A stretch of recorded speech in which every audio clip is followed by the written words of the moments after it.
ਅੱਗੇ ਸਾਖੀ ਕੁਲ ਦੇ ਪੁਰੋਹਿਤ ਨਾਲ ਹੋਈ।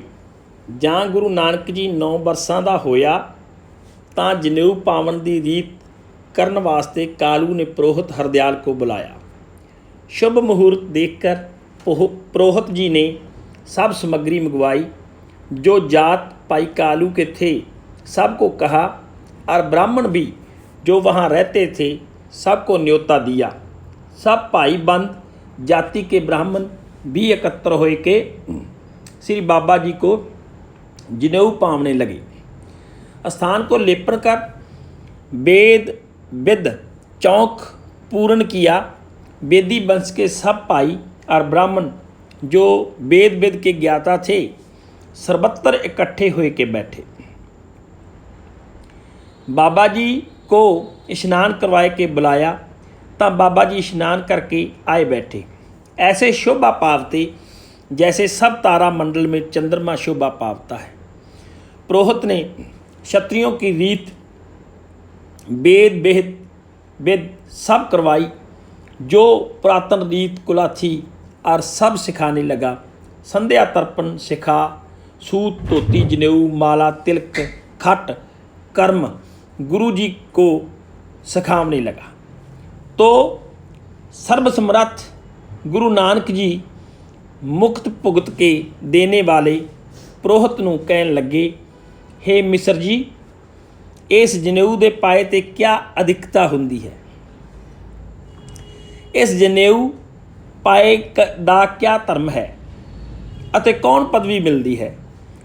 और इस दे नाम पहरने कर केड़ी ऊनता हुंदी है? तां हरदयाल जी बोले, इस जनेऊ दे पहरने बिना अपवित्र हुंदा है। चौंके दा अधिकार नहीं हुंदा, अपवित्र रहंदा है।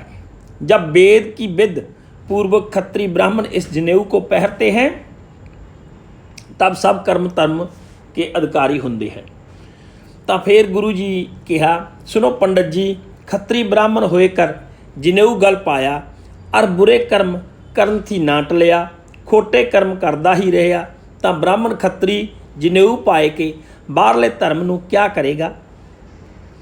धन दे नाश ते हिंसा त्रोह अधर्म अंत पर्यंत दुष्टता झूठ चुगली कीती तब वो खत्री ब्राह्मण नहीं चंडाल है। अंत को जमराज की शासना पवेगा। तिसनूं जनेऊ पाए कर क्या फल होया? यहाँ जो पाप करेगा नरक भोगेगा। जब ये वार्ता गुरु जी ने कही तो जितने लोग बैठे सब हैरान हो गए। मन में कहन लगे, हे परमेश्वर जी, अजे तो यह बालक रूप है अते ऐसियां बातां करता है। तब पंडित जी कहा, हे नानक जी, वो कौन सा जनेऊ है जिस जनेऊ पाए ते इस प्राणी का धर्म रहिंदा है? तब बाबे जी ने यह श्लोक कहा, दया कपा संतोख सूत जत गंढी सतवट इहो जनेऊ जी का है त पांडे कत। ना यह टुटे ना मल लागे ना यह जले न जाए धन सो मानस नानका जो गल चले पाए।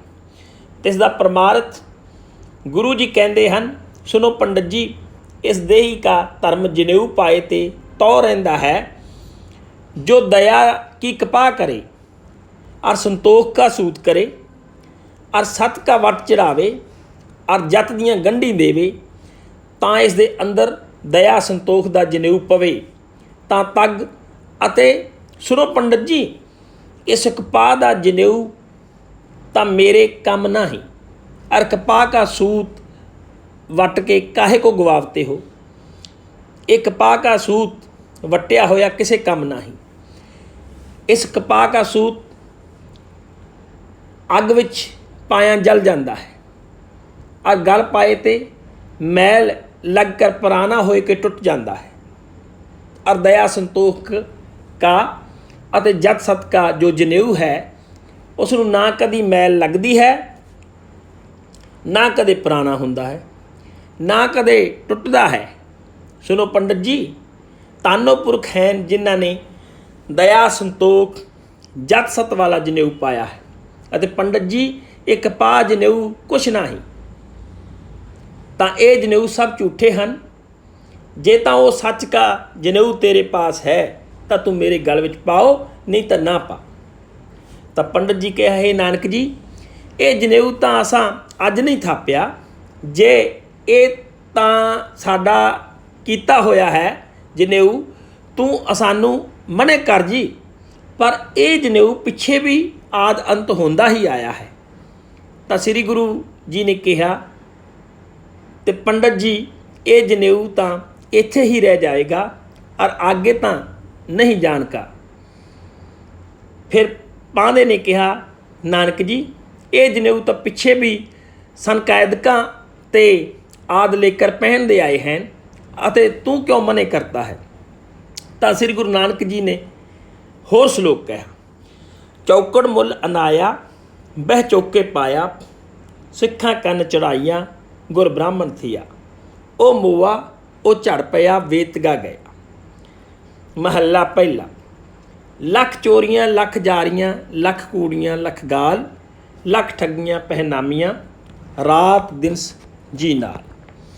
तिसका परमार्थ गुरु नानक जी कहते हैं, सुनो पंडित जी, ये एवें ही गल है, ये तो सब गल्लां मनुख दीयां थापियां होईयां हन। आप ही मनुखा ने चौंका थापिया पाया है, आपे ही मनुखा नू चौंके विच बिठाया है, तो आपे ही ब्राह्मण नू गुरु करके समझिया, जनेऊ पाया। उस मनुख ने कहा, ये ब्राह्मण मेरा गुरु होए पहुँचा है, जिसने मैनू दीख्या देकर जनेऊ पाया। अते सुनो पांदा जी, जां वो मनुख मर गया तो वह जनेऊ भी जल गया, अते वो जीव भी वेतग्गा ही गया। अते सुनो पांदा जी, ब्राह्मण भी उस जनेऊ नू थाप के, जो जेड़ा जनेऊ अगली दरगाह विच नाल चले, अते जितनियां वस्तु संसार ने थापियां हैं सो इत्थे ही रह जावणगियां, अते वो वस्तुआं भी इत्थे ही रहेंगी, अते परमेश्वर जी की दरगाह विच उस वस्तु की शोभा नहीं होंदी। और जो श्री परमेश्वर जी ने वस्तु थापियां हैं सो वस्तु संसार नू नहीं पावंदियां। सो सुनो पंडित जी, असानू तां श्री परमेश्वर जी नाल मुद्दा है, अते तू असानू संसार दीयां गल्लां दरड़ावदा है, सो तां साडे किसे काम नहीं। सो जिसने तां ये बचन गुरु नानक जी दे सुने सन, सो तां वाह वाह कर उठे और कहन लगे, हे श्री परमेश्वर जी, तू इतने बालक नू क्या कृपा कीती है। तो फिर पंडित ने कहा, हे नानक जी, तेरे जनेऊ पावने करके कालू ने इतना दर्ब खर्च करया है, और कितने ही भाई संबंधी एकत्र हुए हैं अते आए के बैठे हुए हैं, पर जे तू हुण जनेऊ ना पावेगा तो जितना पदार्थ लगाया है सब एवें ही जावेगा। जितने संबंधी आए हैं अते ब्राह्मण वेद पाठी आए हुए हैं, सब बिरथे जावणगे। अगे जो तेरे जी में आवे तिवें कर जी। तो गुरु नानक जी श्लोक कहा, तग कपाहो कत्तिए बामन वट्टे आए, कोहे बकरा रिन खाया सबको आखे पाए, होए पराना सुटिए भी फिर पाइए होर, नानक तग न टुटी जे तग होवे जो। तिसका परमार्थ गुरु नानक जी कहते हैं, जो हे स्वामी देवता जी, तू साडे गल विच जनेऊ तद पाओ जां ये टुटे नहीं। जे जनेऊ टुट पिया तो इस जनेऊ पाए का क्या गुण होया। और सुनो हे स्वामी जी, ये तग भावें कितने ही पाओ पर इस तग नाल मुक्त नहीं। तो फिर पंडित जी ने कहा, मैं तो कालू तेरा पुत्र कोई देवता है, आपे ही जनेऊ पावे।